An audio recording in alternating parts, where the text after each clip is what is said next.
Ever been knee-deep in a project, feeling like you're on a roll, and then, bam, you hit a mental wall? One minute, you're making progress, and the next, you're thinking, why am I even doing this? Whether it's finishing that overdue report or trying to figure out how to solve all the world's problems, no pressure, we've all felt stuck at some point. So, what's going on here? Psychologists call it the stuck in the middle effect, and it's exactly what it sounds like. In the beginning, everything's fresh and exciting. Maybe even a little too easy, like when you start running and that first mile feels like you're winning a marathon. But as time goes on, the novelty fades, and you start seeing your goal as this massive, far off thing. Instead of feeling proud of what you've achieved, you become obsessed with how much you still have to do. Cue the frustration. But here's the trick: you don't have to eat the whole pizza in one bite. If your goal feels overwhelming, break it down into smaller, manageable pieces. The difference is huge. Every time you check something off your list, you get a little dopamine hit, which fuels you to keep going. You're essentially giving yourself permission to win repeatedly, and who doesn't want that? Let's take a bigger issue like tackling climate change or fighting social inequality. These problems are like a giant, unmovable boulder. It's easy to feel small and powerless when the world's problems are so big. And it's true, no single person can solve them all. But, and this is important, each small action does matter. When you and thousands of others keep going, that collective momentum creates real change. In fact, research shows that while a lot of people care deeply about climate change, only about a third take consistent action. So why do some people stay engaged? It all boils down to one simple thing: belief. They believe that their actions, whether it's recycling, voting for eco-friendly policies, or even educating others, make a difference. And guess what? They're right.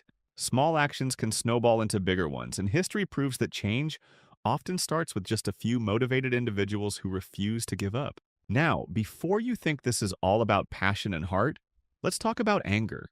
Yeah, you heard that right. Sometimes rage can actually fuel progress. Think back to the civil rights movement in the US, for example. People were outraged by systemic racism and injustice, and that collective anger helped create the drive for change. Moral outrage, when used correctly, can be a superpower.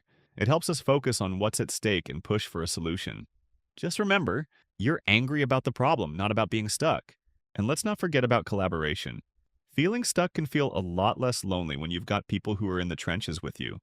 When you find a community of like-minded folks, your motivation skyrockets. Sometimes just seeing other people take action can give you the boost you need to keep going. Plus, collaboration brings in fresh perspectives, which is a lifesaver when you're staring at a problem and wondering what your next move is.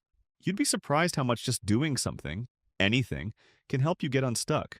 Maybe it's writing that first sentence of your paper, going for a quick jog, or signing that petition you've been meaning to get to.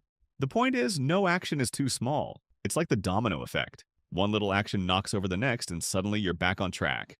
And here's the kicker: when you're tackling these big goals, celebrate the small wins. Every sub-goal you crush, every little action you take deserves a high five. Whether it's writing 100 words or running an extra mile, acknowledging those small victories gives you the confidence to keep pushing forward. The best part? These small wins lead to bigger victories. Trust me, the feeling of momentum is addictive. You start seeing progress, and before you know it, that giant, overwhelming goal doesn't seem so impossible after all. So, next time you feel stuck, here's what you do. Break it down. Make your goal bite-sized and manageable. Take action, any action. No step is too small to count. Find your people. Get a support group to keep you motivated. Celebrate the small wins. Every little step is progress. Keep the bigger picture in mind. Change takes time, but it happens. Remember, you don't have to do everything at once. Small steps add up to big change.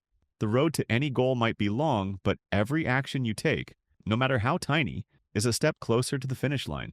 So get moving, even if it's just one baby step at a time. So what's one baby step you can take today? Let me know in the comments. I'd love to hear about it. And if you found these tips helpful, give this video a thumbs up, share it with someone who's feeling stuck, and don't forget to subscribe for more motivation every week. Remember, you don't have to do everything at once. Small steps add up to big change. You've got this.